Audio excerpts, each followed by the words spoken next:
Hey Conrad, how you doing? Thanks for joining us.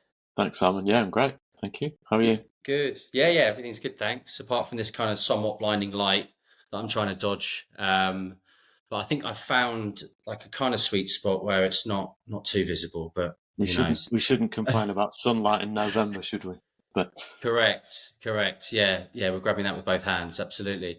Um, Hey, listen, look, thanks very much for joining us today. Super excited to have you on.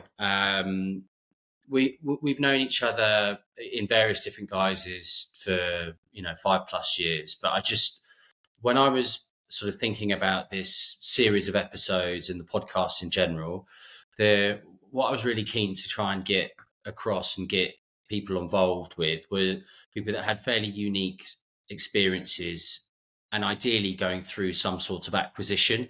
Obviously, a lot of us are a lot of you guys are in the game to do that, and that journey is unique to you. I also, think that pre-sales, sales consulting, or pre-sales consulting, solutions consulting, however you cut it up, is like an ever-changing yeah, art. yeah, It's heavily influenced also by software, I think, and that skill has probably evolved a lot over certainly your career, but and I think that insight is so valuable for either somebody that's in their career midway, end of it, whatever, or even somebody just starting to get that kind of background. sure. Um, so yeah, super excited to kind of unpick some of that with you. I think like when we met after the WebTrends or towards the end of the WebTrends journey, I think one thing that really stuck with me about you, Conrad, is we sat and we had that chat. I think way over an hour. I think we ended up talking, but it's not just like the pre-sales and that kind of stuff. It's almost like a given with your level of experience, but it was also the data and compliance, security, infosec almost experience, which I think in the current sort of SaaS landscape and certainly at the enterprise level is so important. So we'll try and go down that Yeah, little rabbit warren a little bit with you in a bit yeah, too, because I absolutely. think again that's a nice little layer of to your experience. Um, Happy Thanksgiving. I know a lot of Thank you. our mutual connections and my clients and prospects, and I'm sure your clients as well are based over there. Am I right to think that Quite email day today. Yeah, yeah, exactly. Am I right to say that your other half is American? she is. Yeah, well, she's dual citizen now. She's been here for 15 years, I think. But Okay. yeah, we still celebrate Thanksgiving in our house. We had ours at the weekend because the boys were here, so we'll do something quiet today. But she says it's the only time of year she gets homesick, so I have to do something. Oh, Yeah, yeah, okay. And the question on everybody's lip is who does the cooking? me, me. She All does right. one or two things, but I do most of it. So I've had to pick up some different skills. Never made a pumpkin pie before I had an Okay. American partner, but it's effectively it's like Christmas dinner with some of the best bits missing, but some replacements which are okay. So Okay. Was she heavily critical about the pumpkin pie, or did it come out like is it good? yeah, it wasn't too bad actually. I think it's got better over the years, but my boys both critique the pie more than any other part of the meal, and they All both right. approve. So it must be getting good. I'm sure it was clean plates all round. um, as it is Thanksgiving, I thought it would be amiss of me not to kind of, when I was doing a bit of research in this, just throw in a couple of somewhat useless bits of information, but I just thought they'd be quite interesting. The world's largest pumpkin pie weighed 350 pounds, God, 80 pounds of pumpkins, 36 pounds of sugar, and 144 eggs. So ouch. there we go. Also, each Thanksgiving is around 47 million turkeys cooked. So yeah, lots of people have gone through that exercise like yourself of preparing and eating. Most of them probably overcook the turkey as well, and don't really like it. But yeah, Yeah. Hopefully, there's lots of leftovers, or were there no leftovers? leftovers are done. Actually, I think we only had about 3 days worth, which is pretty good going. So again, the other thing over the years is I've narrowed down the volume so we don't get weeks worth of leftovers. But yeah, We always get that terribly wrong in our household with Christmas. Yeah, lots of wastage, unfortunately, but good times all round. Okay, cool. So look, just people that haven't seen the episode or the episodes before, we're running a series of podcasts here, basically drawing upon my sort of 10 plus years experience, talking to different subject matter experts around key topics in our space. Not necessarily focusing on like the products themselves, but more like the disciplines behind the people that we're speaking to. So as pillars, just to give anybody that hasn't listened to before an idea, things around sales enablement, things around RevOps, things around customer success. For today's circumstance, things around pre-sales, right? We're marrying that both in with the personal stories of the person, because I think that's important. It's always unique to that person. They have, each of these people have amazing stories respectively, but also just their insight around where the space is today, where it's been and where it's going. So look, hopefully without further ado, if it's all right, we'll just sort of jump into some questions just about that. Yeah. Let's do it. So look, just in terms of your background, as I touched upon, some great companies within there, but for people that don't know you, can you just run us through a little bit about your 20 years sort of or so experience in the space? Sure, absolutely. So I think I find the older I get, the more I get asked to do this, and I'm becoming something of a museum piece because I was around before the dot-com bubble burst. That's the story I get asked to tell the most. But so I started life as a business analyst, actually working in manufacturing straight out of university when the milk round was a thing, and you could walk out of university with no debt and pretty much find a job. So I consider myself very lucky for that. So since it's Thanksgiving, I'll give thanks for that. And what I discovered in that job, effectively working in an IT function, was that I enjoyed playing with data. I enjoyed playing with information. So when pre-sales came along, it's effectively pre-sales is an invisible job. It's something that no careers advisor talks about at school. And until you encounter it, you'd have no idea what it is. I think other than working in computers, I don't think my parents know what I do, even now, in any detail. So, like most pre-sales professionals, I was a customer first, or a prospect, and then a customer first. And I was working in a team where we were selecting a reporting tool, working with a company called Cognos. And my pre-sales guy was a guy called Mike Bart, who I remember thinking, this job seems like fun. This job seems like the sort of thing I can do. And it had the vital ingredient for me, which was I've got a really low boredom threshold. So that was instantly attractive because he was going somewhere different every day, meeting different people, doing different things.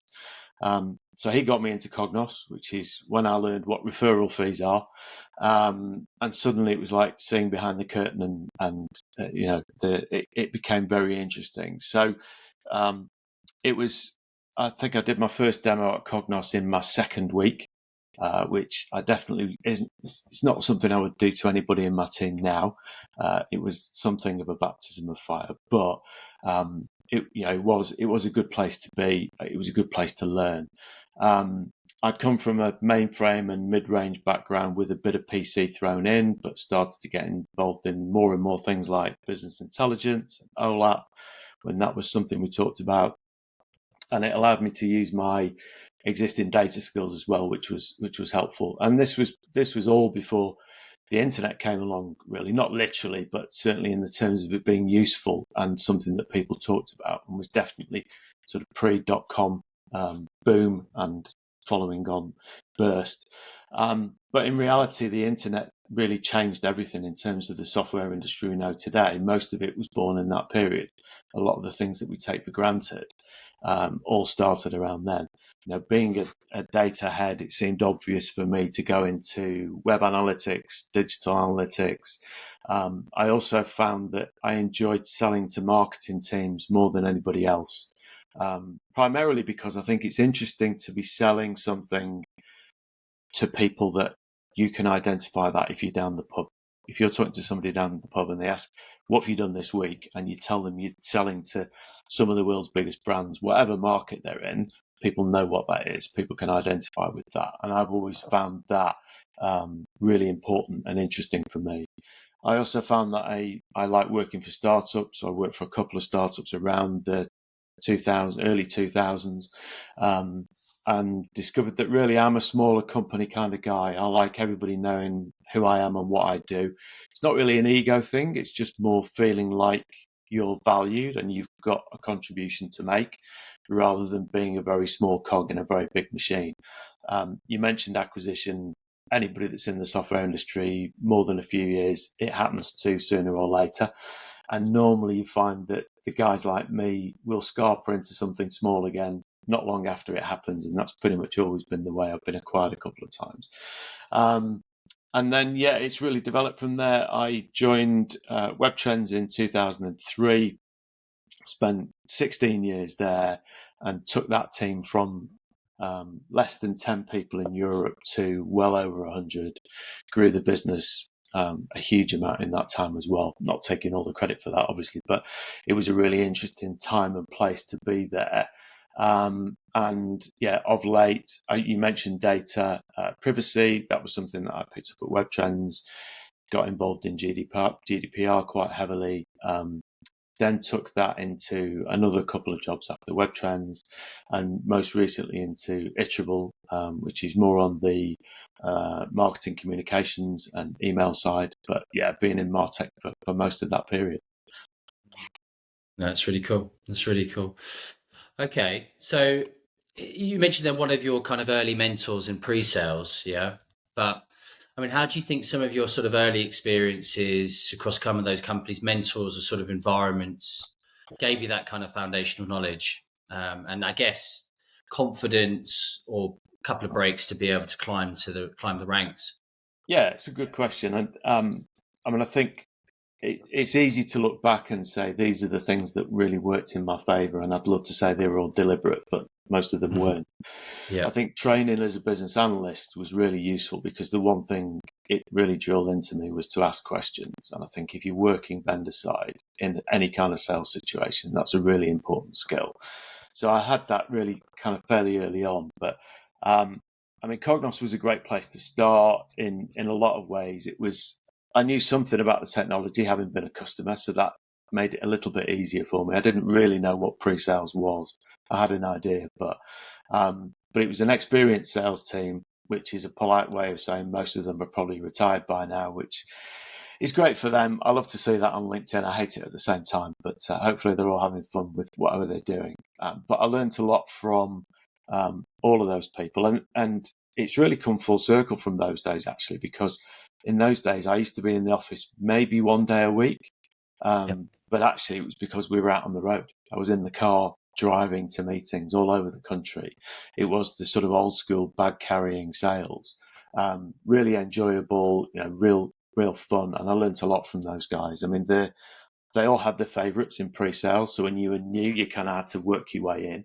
But I realised that the reason for that was because pre-sales wasn't really a support role; it was more of a double act. And I'm probably showing my age, but I've probably been Ernie Wise more than Eric Morecambe more over the years, but not exclusively. But sales is, a good sales team. That's what it's like. It should be a team sport. It was also really interesting to transition vendor side. You see a lot. You're a lot closer to the deals and targets and quotas and quarterly numbers and things like that, which is always interesting. For somebody who's still fairly wet behind the ears, it can be quite a brutal environment to go into. I saw my first salesperson get the boot in probably my third or fourth week, and kind of sat there in shock for a little while thinking, is this what this is like? Sometimes it is, sometimes it's not. But I learned a lot of demo skills from people as well, not necessarily pre-sales people, from salespeople as well, but things like, using your demo as a discovery tool, asking lots of questions, actively listening to the responses and responding to that. I still see too many people who go into a demo with the intent of showing somebody as much as they can and not using it as an opportunity to discover, things like flexibility, like having the insight to be able to decide when you should or shouldn't go off on a tangent based on what somebody asks. and whether it can be constructive to throw your whole demo script out of the window and just off-road for a little while, because that's when people really get to grips with whether they understand what you do and whether it's got value for them. And simple things like if you can show somebody a demo with their own data, it's infinitely more powerful than showing demo data. Again, you still see that a lot as well. So some other things, some things that we take for granted now, like having access to big TVs and projectors in meeting rooms and an internet connection. I walked into a demo one time and opened my laptop and the hard drive had failed. And then it was whiteboard demo time, and you literally have to demo with no software to show. And whiteboarding is something that's kind of died a death a little bit. You don't see it very often, but if you can sell somebody software without showing them the software, you're doing pretty well. I wouldn't say it was necessarily all that easy or just a one-shot thing, but it's really powerful to learn those kinds of skills. The other thing, probably the most important thing, and the thing I've probably used the most, is that for whatever reason, prospects seem to believe pre-sales more than they believe salespeople. Whether it's just because you're not called a salesperson or not, I don't know. And what you'll find is a lot of salespeople will totally lean into that, and they will go off for a coffee with the CFO or the head buyer or the purchasing person and leave you in the room so that the rest of the users can say, right, what's it really like? Now the salesperson's gone. And that's a really valuable thing. You need to lean into that as much as you can and use it, because it doesn't happen every time, but when it happens, it's absolute gold. So, yeah. Yeah. So like in current day, you mentioned there about whiteboarding, not whiteboarding. Do you have a bit of a playbook that you try and get your team to kind of follow? Yeah, absolutely. And that's one of the exercises that I like to do with people, is to say, okay, laptop's gone, internet connection's dead, whatever it is, there's the whiteboard. Sell it to me. Show me you understand the platform. Yeah. Show me that you can talk about where that fits into the rest of my environment, where are the data flows in and out, what happens in the black box, where does the magic happen, all of those kinds of things. Other skills like, I find that it's tough because it's not something you pick up straight away, but asking somebody to do a demo and then saying, okay, I told you had half an hour, you've only got 20 minutes, or you've only got 15 minutes. Now you've got to show me everything that matters in that 15 minutes. Because what you often find is people will do a demo, they'll be told, we've got an hour. Sales guy will say, I'll do 10 minutes at the beginning, then you can do 40 minutes, and then we can have questions. Salesperson will always take more than 10 minutes. So you're already squeezing your demo. And then 15 minutes before the end, the chief exec will say, sorry, got another call, I've got to go. If your demo is just built up to a grand finale, you've missed the chance to show the grand finale because he's gone. And so those are the sorts of things where people have to be flexible enough to say, if I give you 10 minutes, what can you show me? What's your elevator pitch? What are the key things that you need to show me out of the platform? And that's not what you think the most important things are. It's what does the customer or prospect think are likely to be, based on what you know of their use cases, what you know of the situation. So there's a whole bunch of things there. Once you know them, they all seem like common sense, but obviously they're not until you get to that point. Yeah, but that's only experience, I'd imagine, isn't it? Like not having that kind of rigid, like having the awareness, like sales, but as you say, slightly more nuanced, isn't it? And it develops over time. Yeah. Yeah. Probably, unfortunately, maybe by doing it wrong to do it right. Yeah. Oh, absolutely. And everybody's been in that situation where, I think anybody that tells you they're in pre-sales and they haven't had a demo go horribly wrong has not been in pre-sales for very long. And, there's still demos that I think about that, effectively make me break out in a cold sweat. Because for whatever reason, things just didn't go well. And sometimes that happens and you just got to get up and get on with it. So. Yeah. On to the next. I understand. Sometimes you still win the deal. So.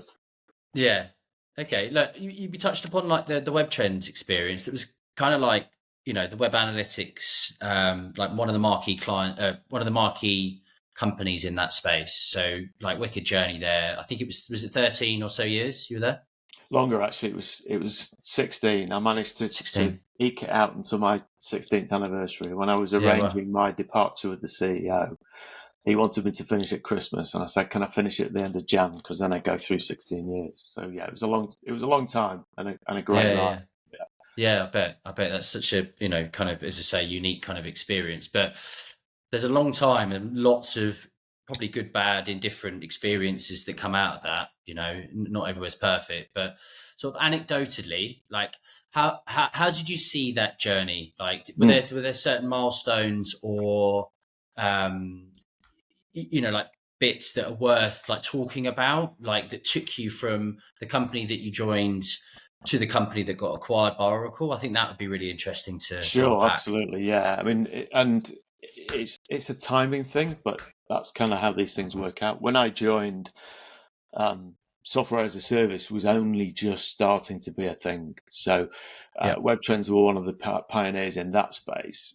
It seems kind of strange now, but in those days, people weren't very keen to let go of their data. And the old adage of "it's not the cloud, it's somebody else's computer" was very valid, particularly when you were talking to the banks and other financial services companies, trying to get them to sign up to actually move data to Portland in the States and have somebody else look after it was a big thing. So that was fairly revolutionary.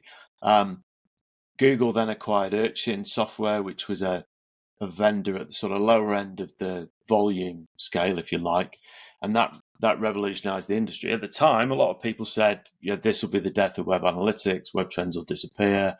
Omniture will disappear. All of these other companies." But actually, all that happened is Google effectively made the space bigger. They made the market bigger because all of a sudden it was cheap and easy to try it. Everybody could get into digital analytics, and then after a while discover, as it was in those days, Google maybe didn't do everything you needed it to do, and we need sort of big boy tools. That's changed since, but in those days it was actually great for us because it removed a lot of the bottom end of the market. We got to focus on a lot of the bigger deals, and we used to say that if you're in the same room or the same opportunity as Google, one of you's in the wrong place. That wouldn't be the case now, but that certainly was then.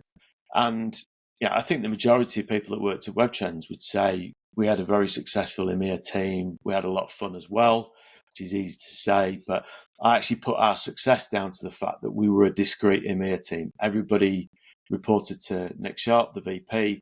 He effectively shielded us from a lot of what went on in the US, which really helped.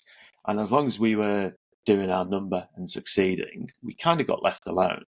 And so that meant that whatever happened at head office, whatever was happening in the US, we were shielded from that, which was really good. We also put a lot of emphasis on culture before it was really a buzzword. It was really about fit, and I think that really helped. You have to, when you're recruiting into pre-sales or any role, you have to sometimes look for people that are sort of further afield than just maybe working in a pre-sales role now. But you've got to have a good idea that they'll fit in. And actually, interestingly, there was a post on LinkedIn fairly recently from an ex-sales colleague of mine who talked about how some of the sales lessons he learned really early in his career have really stuck with him and become valuable.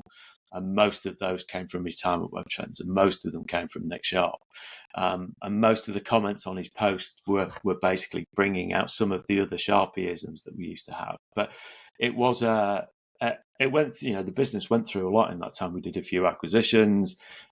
We grew the team very significantly. We grew the revenue very significantly. But lots of things have stuck with me from that time, and it was a great time to be there. Weirdly, and it's not something that I think people would normally talk about, but I actually found it interesting to wind the business down at the end of that process. So when Oracle acquired, they didn't acquire the whole company. They acquired the technology and some of the employees. But we basically had to wind down the rest of the business, which meant, for me, it meant we did a management buyout for a part of the business. But then it meant finding places for the rest of the team to go that were as good or better than working at WebTrends. You don't often get the luxury to do that. And it was quite interesting to go through the process of basically breaking down what I'd helped to build over the previous 15 years, which is kind of a weird thing to take out of it, but that's sometimes just the way the software industry goes. So yeah, yeah, of course. And given that kind of like great culture you built, are you still in touch with a lot of the guys and girls that you work with? Yeah, absolutely. I think the nice thing as well is when I go on LinkedIn, a lot of them are in very senior positions in Yeah, various places in the software industry and some outside. And I yeah, think it's not necessarily down to me or to any specific thing about web trends, but I think sometimes you work places where you realize actually we've got a good group of people here. yeah, It was good socially. It's a horrible cliche, but the whole work hard, play hard thing yeah, definitely was true for a while at web trends. And I think yeah. that's it's particularly nice. I mentioned the LinkedIn post. It's particularly nice that people kind of look back at that sort of stuff fondly. Mm. I think there are not that many sales managers or VPs that people look back at fondly. So that Yeah, was that was quite promising, I think. So yeah. I think I was gonna add to that. I was gonna say the position where I'm sat, speaking to all sorts of people all the time, every day. Very rarely you yeah, get this kind of like fairy tale where everything kind of fits nicely. yeah. Some of it's timing. I think if you're doing well and you're doing your number, it's really Mm, easy to be happy. I mean, it's of obviously there's course. always pressure. And for a lot of that period, we were doing really well. Yes, a lot of that was down to the team. Great. It was down to the product. Some of it was undoubtedly luck as well, but it's really Yeah. easy to have a great time when you're succeeding. So, Do you think because of the like sort of first mover advantage of somebody like WebTrends, do you think that was a part of it as well? Like in today's market, I know there's obviously disruptive technology we'll talk about in like a bit later, but like before you know it, overnight there's like 25 competitors. You know, yeah, do you yeah. think that had anything to do with that digital analytics space? Yeah, probably. It probably worked in both ways, and I was probably guilty of it myself because I actually came from a smaller competitor when I joined WebTrends, and Hmm. I kind of thought I knew what WebTrends was about.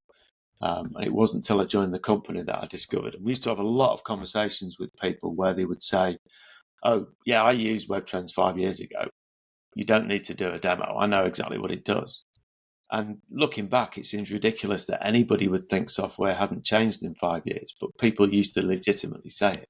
So it was a plus, it was a minus as well, I'm sure. But it was you never had to tell anybody what market web trends was in, or what we did in general. So that was an easy way in.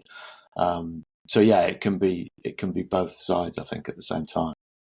Yeah. Okay, cool. Well, it'll be interesting when this goes live and we get it out onto LinkedIn and stuff.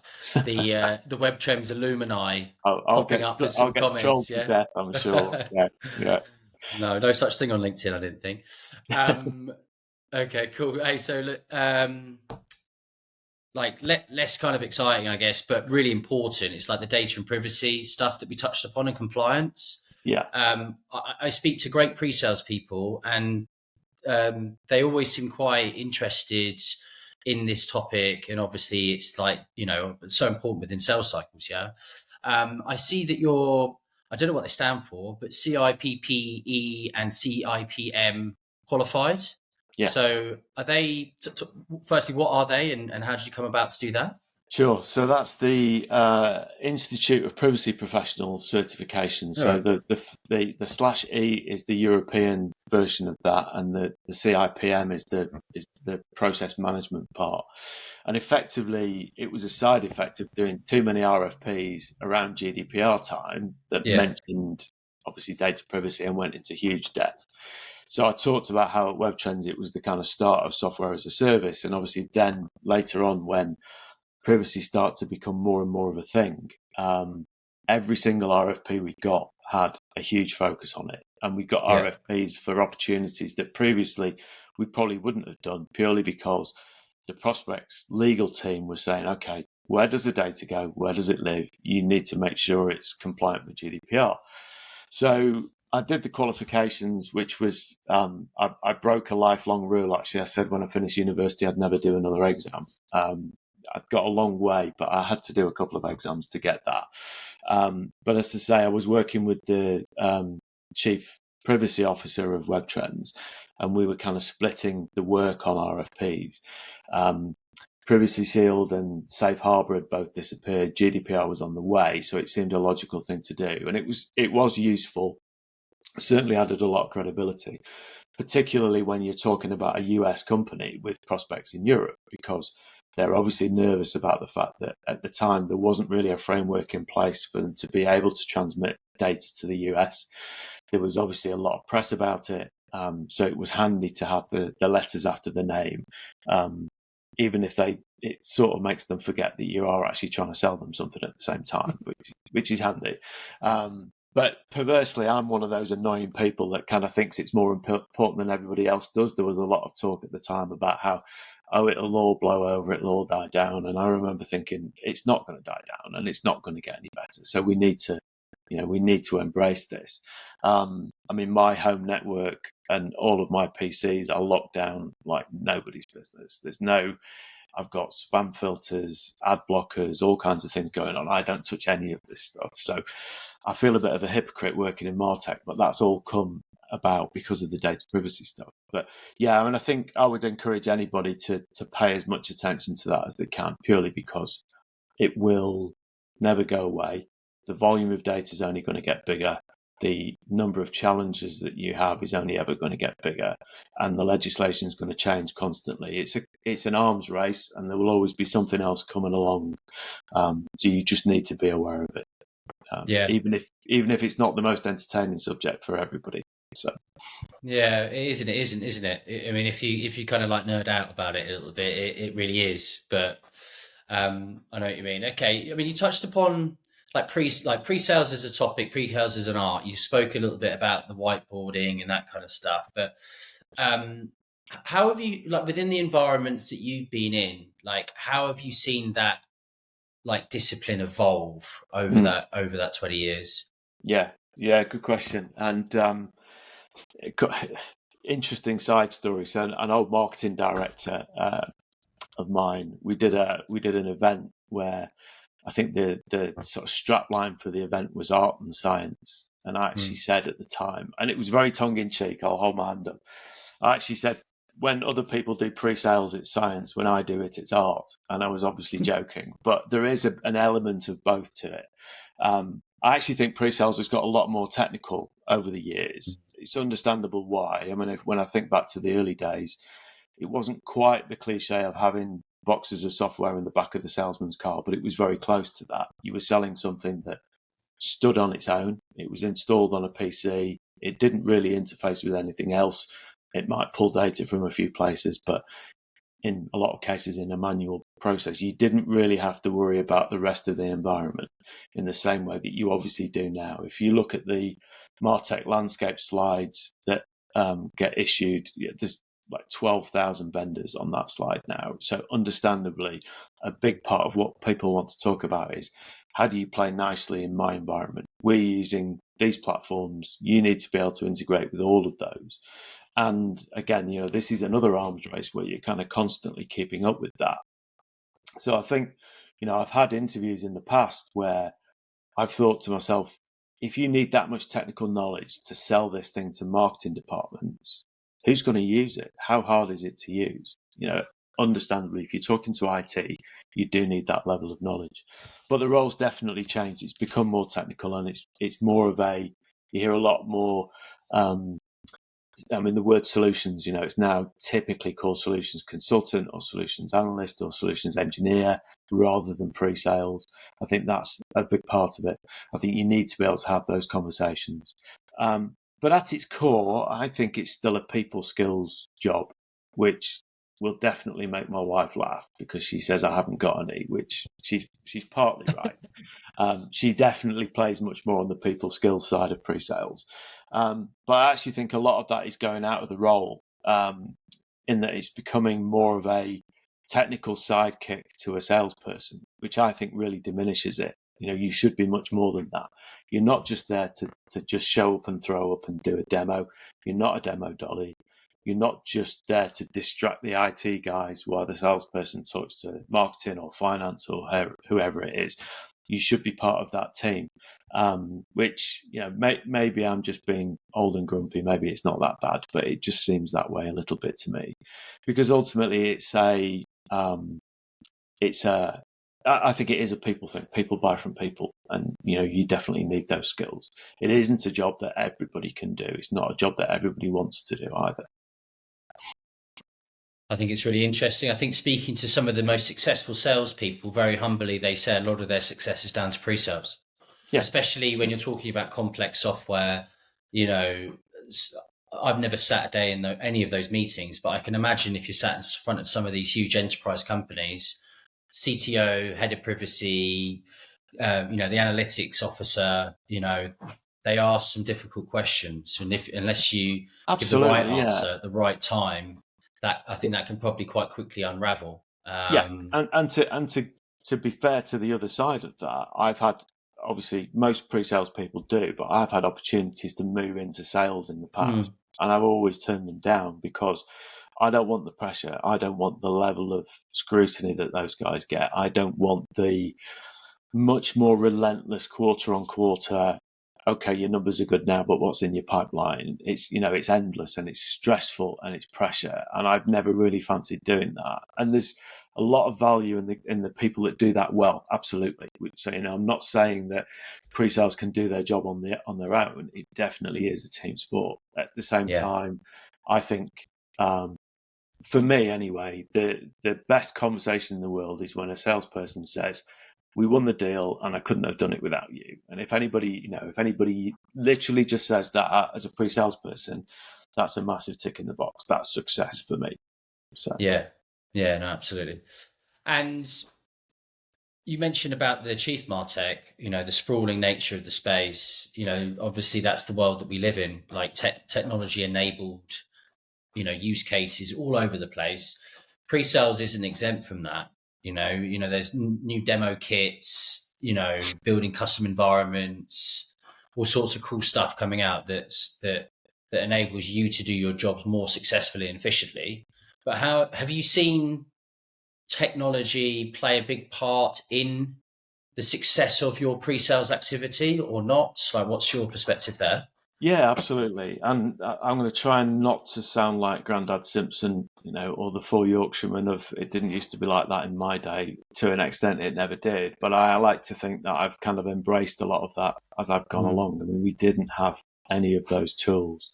But, for me, CRM has always been the most important tool in the sales team toolkit. The old adage, or getting old adage of if it's not in Salesforce, it's not real, has been something that's been said at nearly every job I've had. You can replace Salesforce with another CRM, but it's still true.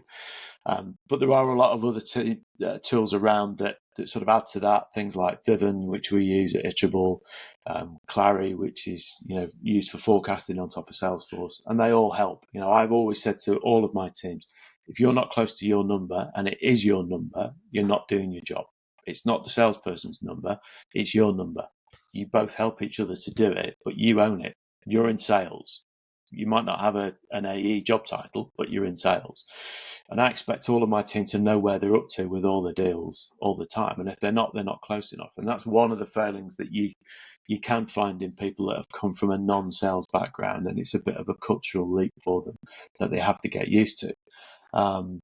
Another thing that I probably like more as a manager than my team like is Gong, which is the video recording software which we use again, where again I'm not quite sure how I'm going to manage without it if I ever don't have it. I didn't have it for years and years, and I managed just fine. All of a sudden, I find myself watching Gong calls nearly every day and giving feedback to both the sales team and to my team. And it's a really, really useful tool. To an extent, I probably would have, in the WebTrends days, I would have been in more meetings, so I would have seen it live. We don't get to do that quite as much nowadays, but that's really, really useful. As I say, my team probably hates it. Nobody likes watching themselves back on video, but it is really useful. Another thing that I've sort of started to see, and I'm not sure what the impact will be, is things like digital sales rooms. So one of the AEs I was working with left to join a company called Trumpet, where effectively it's like a self-contained environment that you can give somebody to play with all of your marketing materials and potentially your products as well. It's not really sort of self-serve demos, but it's partly that. So that again will be something interesting to see. I don't think it'll replace pre-sales, but it's another arrow in the quiver. So yeah. Yeah. What was the first company that you mentioned? Was it Fiverr that you said? Vivin. What does that do? So it's another tool that sits on top of Salesforce, and we use it as effectively a pre-sales database that sits on top of Salesforce. The nice thing about it is the sales team don't have access to it, so we get to put things in Vivin that they don't see. So I use it for my team to give an honest appreciation of where they think a deal's up to, knowing that the AE isn't going to see that, and it's not going to impact the forecast. There's a bunch of other things that it does as well, but it's another piece of the ecosystem that sits around Salesforce. Okay, that's cool. I haven't heard of that one. Obviously, Gong. You just need to see the kind of the funding and the scale of the business now. And the AI stuff they've just added that gives you a commentary on what happened in the call is amazing. So I'm deeply in love with that product, and as I say, if I ever work anywhere that I don't have access to it, I'm going to be quite disappointed. So okay, cool.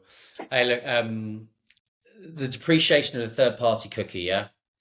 A lot of my clients in the CDP space, everybody's talking about first-party data strategies, cookieless world. I wouldn't say people are running in fear from it, but that it's certainly a big topic. I'm sure in the deals and the conversations you're having. But how do you think that that macro change in our ecosystem is gonna affect the kind of the companies and the products that we see today?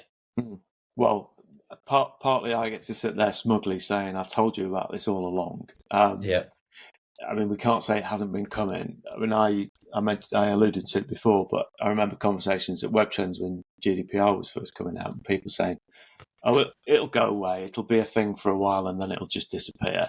And this stuff is never going away. People are getting more and more aware of it, whether they like it or not to some extent. I think the average consumer is probably less concerned than anybody else, but in exactly the same way as people don't need to understand how everything works for governments and legislators to think it's a good idea. So this stuff will always continue in that one direction. There's an element as well of the sort of data ownership piece there, which is important.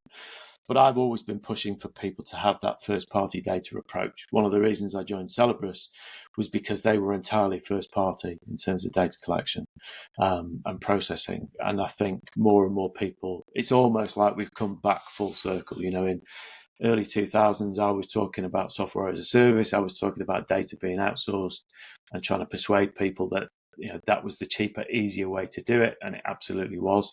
And now people are realizing that really you can't afford not to own this data and not to control this data yourself. At the very least, it has to be first party.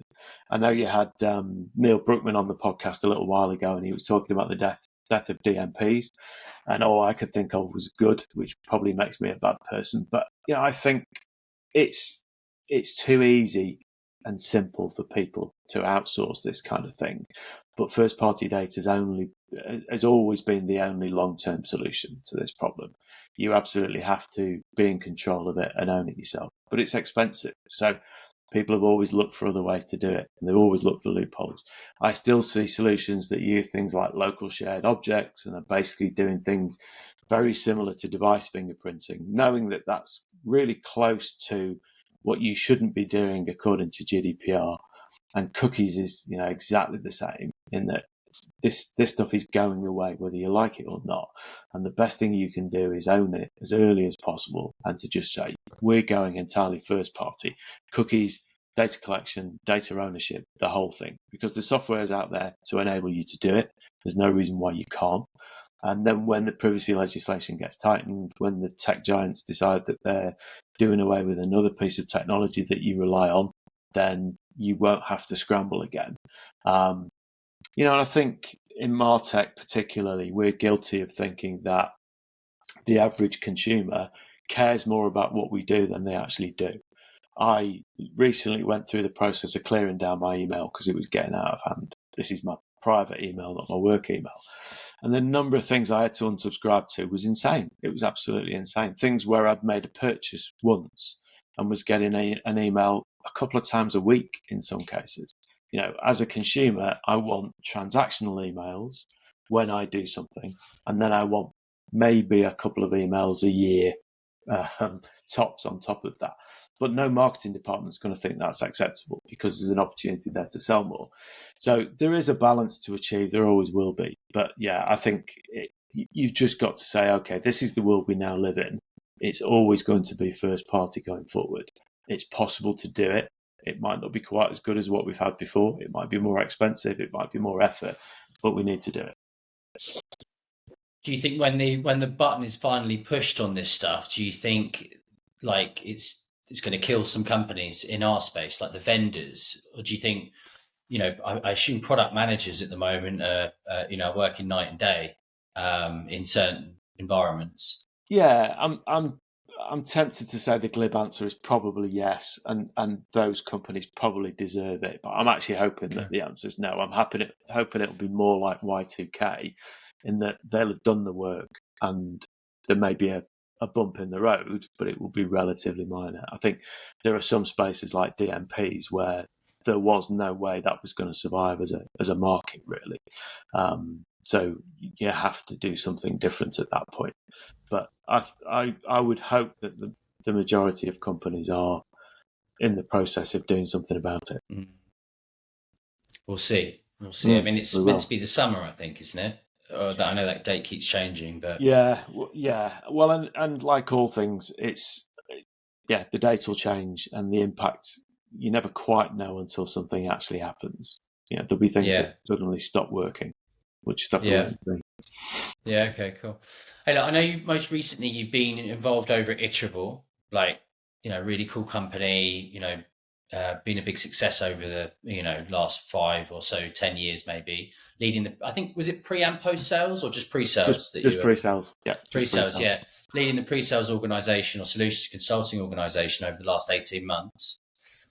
Very high level, of course. I'm not looking for any kind of granularity necessarily, but what are the kind of cool use cases and problems that you found across that client base and customer base that you serve?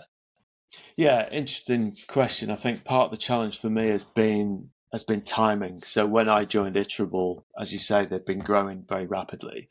Obviously, the environment and the markets over the last 18 months have had a fairly fundamental change. So interestingly, one of the conversations, I mentioned this earlier, but one of the conversations I've had a couple of times at Iterable is kind of talking people through what happens when there's a downturn in the market, what happens when we have a recession, what actually happens to MarTech firms, and what happens to our prospects and customers. Because all of a sudden, when the economy is not in the best shape, you start talking about, you're shifting your focus, you're talking about value for money rather than ROI. It's effectively the same conversation, but it has a very different focus because people are delaying projects, people want to reduce budgets, people want to spend less with the things that they're currently doing. So instead of talking about how great the platform is, how much we can improve their marketing campaigns, some conversations around how we can do things more effectively for less, how we can reduce the budget that they're actually spending. Having been through something similar with WebTrends in 2008, it's a familiar conversation for me because in those days we were talking again to marketing departments who were saying, I can't afford this. I've been told I've got to cut 20% of my marketing budget. And my line then would be, well, that's great. But if you've not got WebTrends, how do you know it's 20% to cut? Because you don't know what 20% is not working. If you're using WebTrends and I can tell you 20% that's not effective, you can cut it, not spend the money, and it'll have no impact to your bottom line. Similarly with Iterable in the current situation, it's more around how can you get more value for money out of the budget that you've got or the reduced budget that you maybe have in the future. So it's been a very different challenge, and part of the entertainment, if you like, for me has been having been through that a couple of times before. I am one of the older people in the team, so a lot of them have never seen it. So it was a bit of a culture shock for them to suddenly be in an environment where people are cutting back, people are cutting budgets and not spending and delaying projects. So yeah, it's been a different challenge than what I expected, shall we say. You're the steady hand amongst A little bit, yeah. yeah. Yeah. Okay. Cool.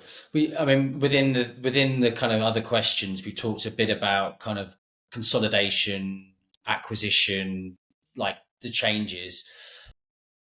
This is a big. This could be a big answer, I guess, that we could probably do a whole episode on. But like, how do you see like the space? Like, do you see there being more consolidation or growth or drop off? Like, what's your perspective? Yeah, to an extent, yes, but I think that's the nature of things, and there always will be. I'm probably going to go against the flow of what most people would say, really, and I think it's probably partly due to my age and experience, but um, most people would say yes. I would say it's probably not going to be all that radical. You know, if you think about my career and what I've talked about so far, we've gone from basically not having an internet to artificial intelligence in the space of 30 years. And interestingly enough, actually, my eldest is studying for a software engineering degree at Portsmouth Uni, and he's doing interviews at the moment for his placement year. And one of the things we talked about, we were thinking of sort of funky limbic openings and ideas he could use. And one of the things he talked about at a recent presentation was the fact that Orville Wright, the guy who was the first powered flight, and Neil Armstrong, who was the first guy to walk on the moon, were actually alive at the same time. Their lives overlapped by 18 years. So we went from not being able to fly at all to being on the moon in the space of two people's lifetimes. And he kind of wove that into how his old man had worked on IBM mainframes with 5.25-inch floppy disks and all the rest of it, and was now working on AI.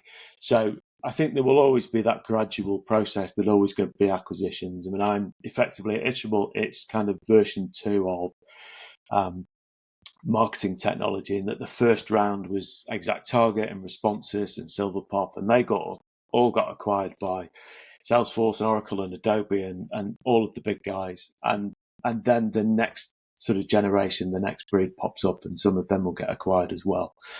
So there's going to be developments and things will change, but I don't think. I think the biggest thing will still be around data, will be around volume and the importance of data and how you can get value out of it. Because one of the things that's definitely happened over the course of my entire career is that data volumes have just got bigger and bigger. And that means more storage, it means more challenges. And the thing that's most important to me is it means it's much harder to get value out of that data without the right tools and the right people. And it's a bit of a plug because my wife works there, but companies like Databricks are going to be key to that. Obviously, there's other vendors in that space, people like Snowflake as well, and there will be technologies that come along, particularly around AI, that will definitely help in terms of how we get the value out. But in terms of the market itself, I don't see anything too radical. I think it will just be the sort of relentless march of progress, if you like, as we've always had. Yeah, I think that's an interesting. When I first got into Martech, I sat and spoke to people just about which areas to kind of get into and focus on. Maybe it's just my personal interest, but that kind of data CDP kind of space has always been kind of really at the core of what I kind of love to represent as a recruiter. And I think that's actually just more kind of, maybe it's luck, maybe it's just speaking to the right people at that time. That served me pretty well through especially through COVID as well. I said to both my sons, though, if you get into, I mean, they're both sort of business technology focused. I said, if you get into data, that business is never going away. It's a bit like being a funeral director. You will never be out of a job. It might not be the most interesting thing in the world to everybody, but you'll never be out of a job. Yeah, totally agree. And some of these other sort of areas that have obviously shrunk, as you say, they're more, it's definitely not a market where you're buying nice to haves, is it? No. I think that's the point, isn't it? Absolutely. Okay. One of the, consumption models, right? Some of the clients I'm working with in that CDP space have shifted to this type of model, and like I've seen like that work and sort of almost the challenges in that transition. But like for me, it kind of blurs the lines a little bit between pre and post sales. How do you think that will impact those two parts in the software Mm. industry for you and future people in the space?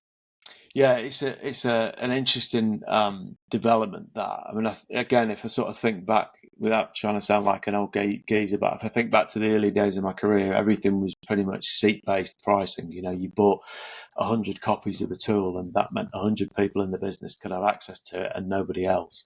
And it always seemed a bit backward to me that we were selling shrink-wrap boxes of software with a manual and a license code in them. It seemed a bit backward that you wouldn't encourage as many people as possible in the organization to use the product, because that's how you make it sticky. It's really hard to rip and replace something that everybody uses, particularly if all of them or a portion of them love it. So SaaS was a logical step in many respects, in that it sort of democratized that access to things, because you paid for the volume of data and not for the number of people that use the data. So obviously there had to be some kind of a sliding scale, but it was still very upfront. You were still focused on the initial sale, and then at WebTrends, we moved into that ARR model, and we kind of realised actually keeping a customer happy for 5 years is much easier than selling 5 times to a customer who sticks around for a year, just buys a license for a year and then disappears. So things like customer success, which previously wasn't a discipline, suddenly came along. Professional services became much more important. I had a lot of conversations with Nick Sharp around the fact that he really wasn't all that interested in having a professional services team. And I said, but the point is not to make money. They're not there to make money. They're there to make sure the customer's using the product properly. Because if they are, they won't go to anybody else. If they're getting value out of it, they won't even look anywhere else. Consumption models are a sort of an extension of that, really, in that you're not only trying to stay involved, you're also trying to grow. So the initial sale becomes much more of a land and expand. You only want to get a foot in the door. And then it's about, how do we make this bigger? How do we get this right the way across the organization? How do we then increase volumes gradually?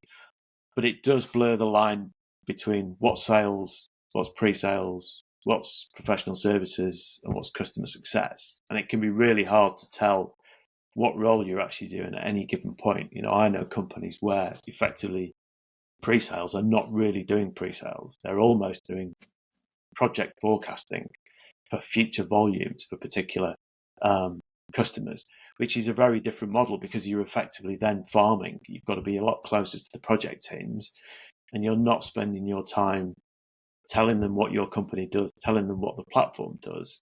You're just encouraging them to use it as much as possible. Now, overall, that should be a good thing, but obviously there's a bill attached to that. So, ultimately, it's a bit of a trade-off. But I think it's going to be interesting for pre-sales, because it can be hard to tell what role you're doing on any given day at that particular point. So, okay, AI ML, or AI and large language models, right?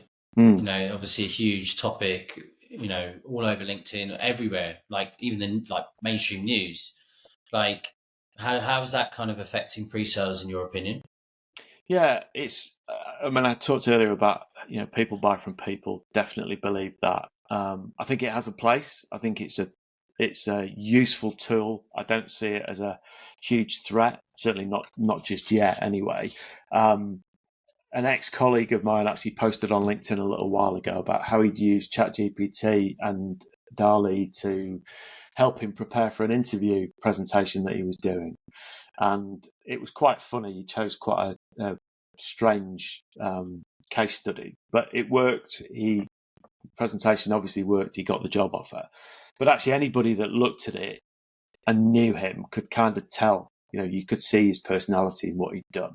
So it wasn't just the fact that he'd said, go off and do this. He was given it a lot of guidance, and that, I think, is really where the value and the skill is. So can it do the same thing in pre-sales? I'm sure it can. I'm sure there's loads of exciting things that people can come up with, and that will be interesting to see. I think can it make your process and demos and presentations better? Absolutely. will it do away with the need for pre-sales people? I don't think it will. I would encourage anybody to learn as much as they can about it. When I went to Celebrus again, they just launched, or were just in the process of launching, a fraud detection tool which used a large language model, which I hadn't encountered before and found really interesting. But there was a lot of sort of research and learning for me to do to get to grips with what it actually was. But yeah, I think it's exciting, but I don't think it'll be certainly not for a while anyway. I don't think it'll be a threat to what we do. Yeah. So you're seeing it more from an enablement. So, Yeah. support. Absolutely. Yeah. Yeah. Because I think people are scared of it, I think, aren't they, for that reason, but I agree with you. I think it can automate some part of that process, but, people smell it a mile away, don't they? And I mean, and don't I like may the be smell of being it. cocky, but put me up against ChatGPT, and I still think I could Yeah. outperform it. Maybe not Yeah. in the future, but right now. Yeah. Okay. In terms of like common mistakes, I guess, like specifically to pre-sales teams, like, do you see, in your experience, have you seen any common mistakes when people are kind of setting those teams up or scaling revenues? Yeah, sometimes, yeah. I think particularly when being in EMEA, you're always sort of away from the mothership in the vast majority of companies. Obviously the majority of the software industry is North American based, so you're always a satellite in that respect. And there are a number of challenges that I've seen, even recently, really, where it is a bit of a how long have we got to talk about this? But you still see companies coming into EMEA where they really don't understand the differences. And being married to an American, I do get some of the cultural differences for sure. I think probably the biggest mistake is not listening to local expertise in terms of how you should do things and what's appropriate. Can I sell into Germany from the UK? Absolutely. Is it the optimal way to do it? Absolutely not. You can do it short term, and to an extent, the German market will always listen to what's happening in the UK and the US because that's kind of how they are. But you have to have local language. At WebTrends, I was in a meeting one time at BMW where I was brought in as the expert. So we had local people in the team, but they brought me in as the local expert from the UK. I think there were 19 people in the meeting room and they spoke English. And I had to say, guys, just speak German, because 18 of them were German and then me. I had to say to them, just speak German. If you need me, just switch to English, because I can't bear to watch you all have to speak English because I'm in the room. They were too polite to do anything else. But I think, you've got different things like different ratios of pre-sales to sales, pre-sales to territories. Do you have hybrid pre-sales and post-sales in smaller territories or at first? How do you work with partners? Do you keep partners in all territories or just in the smaller ones? Or do you keep the partners that you already know or the ones that have a good reputation? There's a lot of things that are very specific, or I was going to say very specific to Europe. That's not fair. It's probably the same worldwide. They're very specifically not American. So as soon as you move out of the US, you have to think about these things. And I think a lot of companies don't do that. And I think where you have startups, smaller companies, people who've come from Ivy League unis or some of the best unis in the US who maybe don't have the experience and don't bring that experience in at board level, they can still be a little bit naive about how you should go about doing this. It isn't just a case of saying, oh, which country should we open our office in? Let's do it. There's more to it than that. No. So yeah, I think the best encouragement I would give anybody is to get some local expertise and rely on it, because that's definitely the best way to do it. Yeah, totally. Quite a lot of what we do over here, obviously when I'm speaking to your American counterparts, is quite a lot of consulting around that. Because you're right. When I first started many, many moons ago, it was a case that you could drop a guy or girl into London and you could probably expect 800 to a million out of that sort Yeah. of, just sort of flash hire. Case in point, today we're working with a business in Germany, but they're looking at the whole supporting structure, and the good candidates demand it. It's not a case of like okay, well maybe we'll see. It's like, no, unless there's marketing, unless there's BDR, SDR, unless there's customer success, unless there's local pre-sales, to your point, that speak the local language, then it's just going to fail. So like you say, you can do it maybe they've been burnt. Yeah. I'm sorry. This sun is like really chasing me around the room. So good killer. You could probably move back to where you started now. Yeah, maybe. Yeah. I'm showing everybody my whole kind of like office setup. Okay, cool. So in terms of hybrid and dispersed and remote teams, we're coming to the end, so I'm conscious of time, but that has changed obviously through COVID. I think for the better. But like, what's been your take on that kind of evolution? Yeah, it's difficult. I think the managing and motivating piece of having a remote team or a hybrid team is not too bad. We've had to kind of change the way we do things.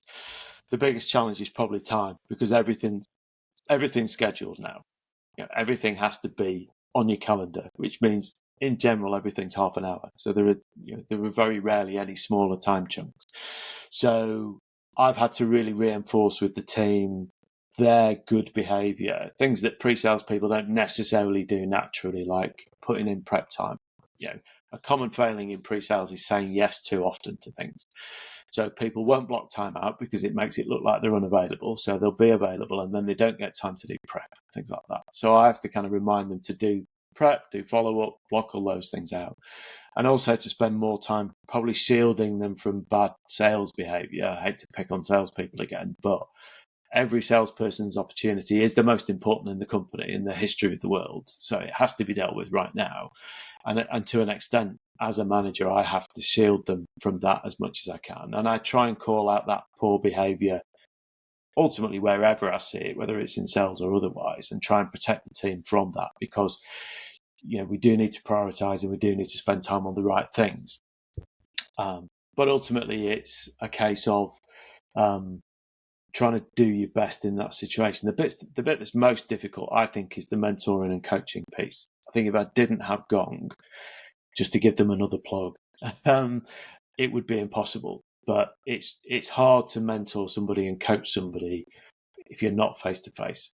I've got a SC in the team now who's new to pre-sales. He's very, very keen to learn. He wants to spend as much time doing those things as possible, but we have to carve out a lot more time than we probably would do because we're both remote. We don't coincide in the office as much as we should. And that's been the bit that's been hardest. I think the majority of experienced pre-sales people will be fine with it, but it's tough to do that mentoring and coaching. Yeah. It's said in slightly different words, but that seems to be like the common consensus, I think, that the more junior segment of the market are the ones that are really suffering, aren't they? Yeah.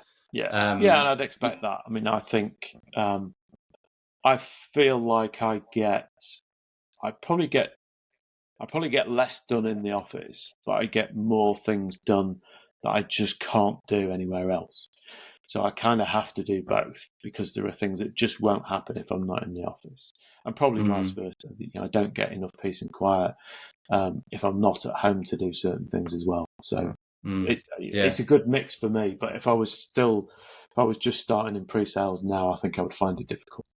Yeah, I see some companies trying to bring people back in for sometimes. I'm not seeing 5 days so much, but certainly 3 or 4 days. And from a talent attraction retention perspective, like where I'm sat, it's quite a binary conversation sometimes. When I pick the phone up to people that I know, great pre-sales people, and I say, hey, I've got this great company, business, hundreds of millions of funding and revenue and blah blah blah blah blah. It's like, what's the work from home or office policy? And if I say 3 or 4 days a week, it's just it can be a situation where it's just not what I'm into. For a lot of people, it's the most important question. Can be. And in terms of time and money and effort, it's understandable why people think that. Partly because we had to, but we kind of proved it is possible to do it remotely or as a hybrid. So it might not be ideal in all situations, but most of the time it works. So people's tolerance to sit on a sweaty train or tube is dramatically dropped, isn't it? Well, and even now I find myself trying to go in on Mondays and Fridays because I know it will be quieter. which sort of defeats the object in some respects. But it's like Wednesdays and Thursdays are horrible days to go in because it feels like going back to normal, which nobody really wants because nobody enjoyed that back in the day. So Are Mondays very quiet in central London? I haven't been in for a while. Yeah, Mondays tend to be quiet. Mondays and Fridays are the days. I won't. For the sake of decency, I won't say what the acronym is for the Tuesday, Wednesday, and Thursday people are going. But yeah, that tends to be the peak. I was thinking it and not saying it. Yeah. Okay, cool. Hey, look, for anybody new into the space, pre-sales, sales engineering, right? There seems to be some interesting groups, content, communities, that type of thing. Do you follow any of those? Do you advise people? How do you advise people to upskill and stuff in this space? Yeah, probably not as much as I should actually, but again, it's something I kind of work on. So there's an organisation called Pre-Sales Collective, which I think there's a sales version of as well, which are interesting. They do all kinds of different events and demo stuff and training and things, which is interesting. I've also seen a lot of the companies that I've mentioned, a lot of the vendors that I've mentioned, are also doing something similar. And I appreciate its marketing, but when you're looking at companies like Consensus or another video demo company, people like Gong and Vivin, Consensus do a thing called Demo Fest, which actually, if you follow them, you'd almost forget that they sell software or they sell a service because they do an awful lot for the industry. There's an awful lot of events that they do, clearly in their interests and a big part of their marketing budget. But there's lots of vendors out there that are doing stuff which is really, really useful. And I know it's a bit sort of busman's holiday, but the thing that I've always found really useful is to be on other people's webinars. It's nice to not be doing the webinar yourself. You get to watch somebody else do a demo. You get to learn from that process. And if the software is useful, you get to learn from that as well. So that's always been useful. I think as well, LinkedIn is obviously a big one. I think probably one of the biggest regrets in my career is I haven't done more networking, but I always felt too busy. But I think actually probably most people say that. And when I look at the number of connections I've got on LinkedIn, it seems vaguely ridiculous because there's over 1,000. But I think whether you've got 200 or 30,000 connections, you probably always feel like that. But there's a huge amount of material on LinkedIn if you can kind of fight your way through some of the other stuff that creeps on there. Yeah, I agree. Yeah, I mean, there's just a huge library of stuff on LinkedIn. Yeah. I think just after COVID, I kind of, when you have a little bit more time, maybe, and you try and, focus a little bit more inward as opposed to just being in the roles and that, and you lift your head a bit. I try to do a bit of upskilling around that. It's great libraries on there. Yeah. There's never enough time. Okay, cool. No, especially with a young family. Okay, cool. Well, look, Conrad, that awesome, story and comments, and I'm sure within that there's lots of really interesting stuff that people will take away. So thank you very much for sharing. Yeah, no problem. Yeah, I'm confident of that. Just like a kind of little finale and a bit of fun. Yeah. I'm going to have to start changing these questions, I thought, as well, because now there's a few episodes out there. People maybe have watched them, but don't change them now because I cheated, so I knew what the questions were. I was thinking about changing it, but you'll be pleased to hear I haven't. But look, first answers, please. No thinking about it. So here we go. Drum roll, please. Right. Favorite piece of tech or app you're using now? I did think about this one. So actually, it's my network storage device, which I've got at home, because it's basically I've installed Docker on it. I'm replacing all of the software that I currently pay for with free self-hosted versions that sit on that. So that's kind of my weekend project. It's fairly geeky, but it's saving me money and keeping me out of trouble. So yeah, that is very geeky. People normally just say like health app or something. You know, that is so geeky. For apps anymore. I'm actually replacing some of my apps as well with it. So yeah. Oh wow. Okay. iOS or Android? Android all the way. Yeah. I'm a techie. Okay. Yeah. Night at the disco or night at the restaurant? Night at the restaurant, and I even know which restaurant. I'm a total foodie, so yeah, definitely. Okay, all right. Favorite food? That's a more difficult question. I would say because I don't get it very often. My wife's an ex-vegetarian, which means I'm mostly vegetarian. So I'd probably say a steak because I only get one every rare occasion. So yeah, definitely a steak. No pun intended. Like it. You said rare occasion. What's the restaurant? Just to digress slightly. What's the favorite restaurant? A place called the Clock House in Ripley, which is a Michelin starred, probably our Oh, nearest Michelin starred restaurant, and it's closing in December for good. So we're already booked in for the last time, but I'd definitely go there because it's amazing. what's the type of food? It's probably modern European, fairly sort of. They do a tasting menu, which is like 9 courses or something. So Sounds yeah, amazing. that place is Okay. really good. Okay. I know you mentioned you're going off to the cinema tonight, so your answer might be different after this evening. But what's your favourite film? Well, I'm a massive film buff, so it's an impossible question to answer Okay. because it does change very often. I would be lying if I didn't say it was something cliched like The Godfather, but Yeah. it may well change after tonight. Okay. Favorite place that you visited or on holiday or just visited in general? Well, I got married in August and had my honeymoon in September in the Maldives, which up until Wow. then would never have been somewhere I would have gone to, and now would go back like a flash. So I'd have to say the Maldives. Second choice would be anywhere I could snowboard, so probably West Coast US in a nice quiet resort that tourists don't go to midweek, so there's no Americans there and I can have the mountain to myself. Well, congratulations as well on Thank you. the wedding and the honeymoon. Was it just quiet time with the book when you're there, or No, we did a lot of diving actually. So we went oh, okay? diving. I think I did in 12 days. I did 15 dives. So Oh wow, okay, amazing. What's your sort of guilty pleasure then? uh, funnily enough, these are all connected. But going to the cinema on my own, so All right. which I do as often as I can get away with, which some people think is weird, but I always think you go to the cinema and you don't go to talk to anybody, you just go to watch the film. So I absolutely love just going, getting a drink, getting some popcorn, sitting in the corner, watching the film. I went to see a film last week um, during the day, had a day off, and there was literally nobody else in the cinema. So I sat there on my own with my own personal showing of the film. So it was fun. Amazing. Yeah, yeah. If you had one superpower, what would it be and why?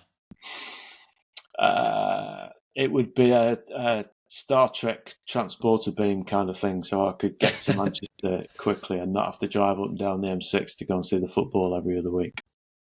Oh, okay. You're a big football fan then, yeah? Yeah, I'm a Man City season ticket holder, so I'm up there Ah. all the time, and it gets very old by the time it gets to about March every year. I'm thoroughly sick of the drive because Yeah, yeah, yeah. I didn't it's know a that. 10-hour day every time I do it. So Yeah, yeah, yeah, of course. Okay. Last question, last but not least, like God forbid the house is on fire and it's burning down, right? You've got one personal item that you can save. What is it and why? obviously, I have to get the wife, children, and dogs out, and then it would be the network storage because it's got everything on it. Got all everything, passwords, finance information, the whole thing. Without that, Okay. the world collapses. So Yeah, okay. Great. Thanks, Conrad. Thanks so much for taking the time thank today. you. We've Been great. overrun. We've overrun. That's mostly my fault, right? But look, I think there's been some great content in there, and hopefully it's some value to our mutual audience. Hope so. If following this, when it goes live and on the website, sorry, on LinkedIn and the other socials, if people want to get in touch with you, what's the best way to do that? Feel free to get me on LinkedIn or just email conrad.bennett@gmail.com, whatever people want to do. Quite happy to Yeah. talk to whoever. Okay, cool. Well, thanks very much again. I'll make a personal note not to do any episodes when it's this sort of, blinding light. Yeah. It's I like think you'll face be all off, isn't right till it? about March now. Yeah. Yeah. Yeah. So that's poor choice from me. But yeah, thanks for everything today. Look, and catch up soon. Yeah. Yeah, absolutely. Thanks, Simon. Cheers. Thanks. Bye. Cheers. Bye. Bye.